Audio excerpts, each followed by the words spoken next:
My mind is made up. I'm preparing to make a journey to Mountain Shadow. When I informed Maria of my decision, she seemed more amused than concerned. She informed me that my home would be left open should I decide to return. I refused to let her odd reaction deter me from my goal. The biggest problem I have now is my transportation. I was still not ready to attempt the trip on horseback. That much was clear. Twice in the past I've attempted to ride a horse. Both times I was thrown without much of a fight. I either need to use a cart or a boat, neither of which I own and have no funds to buy them. This means I must create them myself. Which method of death seems better is the real choice here. Drowning in the bay or getting eaten by vicious creatures. It's hard to take a single step in this world without fear creeping in. Even without death, you still face the same mental hurdles. Second-guessing decisions and losing confidence has become routine. Focus on the goal is the only way to silence the internal doubt. After talking to a few people in town, I've chosen to make a boat. A simple rowboat is the most obvious choice. Mountain Shadow is only a few miles north, traveling by water, and far less risk of attack. Once again, luck has balanced the scales for me.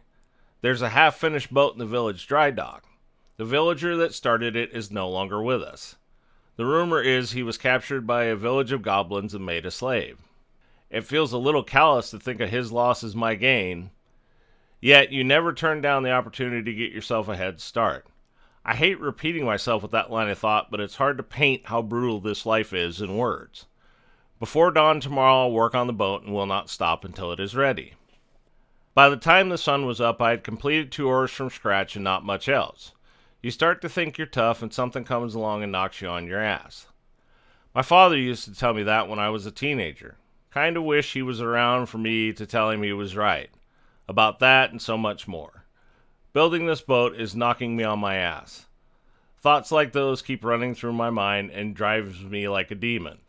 I start pounding tenons and pegs into the hull. I slow down only for a drink of water here and there. The sun was telling me it was lunchtime, but I refused to quit.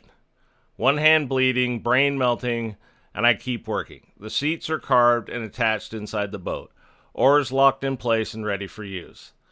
Next, I start making the boat watertight with tar, making sure to fill every crevice and crack with the sticky black goo. It's almost like I'm racing the sun.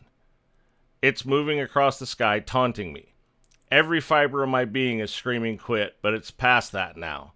All I can see are the remaining parts lying around me in a pile. One by one, I attach or rig them. Tar here, pegs there, and finally a mooring anchor to keep the boat secure. When the pile is gone, I am left a mumbling mess on the boathouse floor.